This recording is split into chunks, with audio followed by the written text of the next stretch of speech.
you always wanted to be a runner, but you don't know where to start? Fitness expert Brent Bishop is here to show us the way. Let me tell you, running is one of those things that I come back to again and again. I've always loved it once I've started doing it. I've done community runs for charity. I run with my dog now in the summer months. We've done a run together too, a 10K. We've done a run together, and you were amazing, just pacing us all, going back, pacing the whole team, which is amazing. But some people look at it and it's daunting. It can be daunting. Right? I mean, my belief is as long as you don't have any major limitations or injuries, anybody can learn to run. Yes. And it's just a matter of, dialing back and starting off slow. Don't worry about how far you're going, how fast you're going. Yeah. And we'll talk a little bit about that today as well and show you some exercises. Okay, good. Now, if you are sitting on your couch and you have never run before, maybe don't put on the sneakers and run right away. So we want to get your body ready for being out there. And there are a couple of stretches you can do to get yourself conditioned to get out there. Yeah, I mean, one of the most important things is a good warm-up. Yes. You need to get that circulation going through your muscles. They become more pliable. You get your joints through a full range of motion, and you're going to go into that run, a little bit more limber, and you're not going to injure yourself. Right. Through So repetition. a lot of us don't necessarily know what we should be doing. What should we do to warm up? Honestly, one of my go-tos is just a simple lunge. I always say lunge before you run.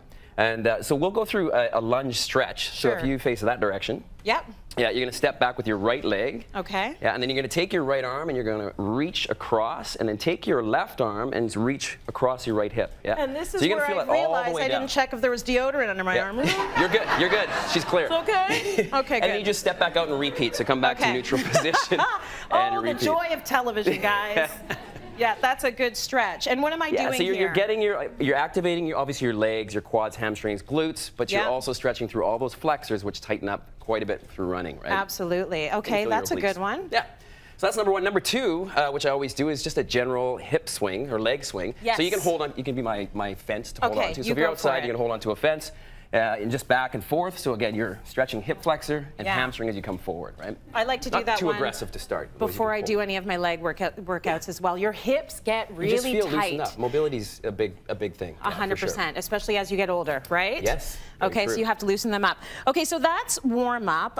Let's talk a little bit about strength and joint stability. Strength and stability. So your core and your glutes basically stabilize the pelvis. So if you have muscular imbalances or if you're weak in those areas, typically when you're hitting the pavement and you have that impact, you're getting a lot more jarring, you're going to get some low back discomfort, joint discomfort. We want to alleviate that. Okay. So a couple things that you can do. One of them is I call this a runner's hip extension. Okay. So there's some balance involved because that activates your glutes and your core. So you're standing on one leg. Yeah. You're going to have your hands in a running position. As you drive your right leg back, your right arm goes forward, and you just repeat. Extend. Okay, and you stay in that position. You can stay in that position. If you want to add a little bit more mobility to it, you just come up and down into the lunge. Okay.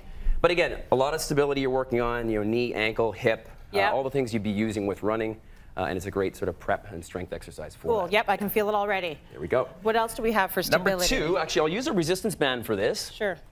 Or if you don't have a resistance band, grab a fan belt out of your car. Step into this with your left leg for me. Yep.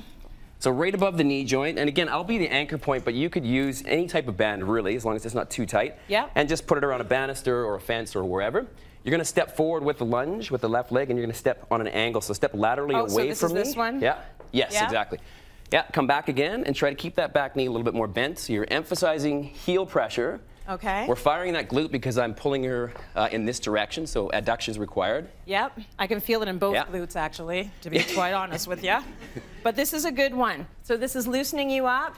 And it's getting everything ready. Yeah. And yes, absolutely. Yeah, so you do somewhere around 12 to 15 reps per side. Okay. And you could do these in like a little circuit as well, which is a good way to do it. How long do you need to spend on all of this stuff? Honestly, it doesn't take much time. If you have 20 minutes, 30 minutes, you can work it into your existing routine already. Okay. Into your squats or push-ups or whatever else you're doing. And these things are going to help you. Absolutely. Help stabilize your joints. We have another one, ankle. What are we doing for our ankle? Yes, so if sometimes people develop shin splints or the first time running, people complain about their shins bothering them. Really, a lot of times it's just that muscle. The tibialis anterior becomes very active and it's not used to taking that impact on a regular basis. Right. So it's a sore muscle. Now what you can do is to strengthen that and build the endurance, you can bend this leg up. Just roll the foot, So again, anchor point would be here. You got the band around the toe. All you're doing is you're going to let it slowly come towards me and pull towards you.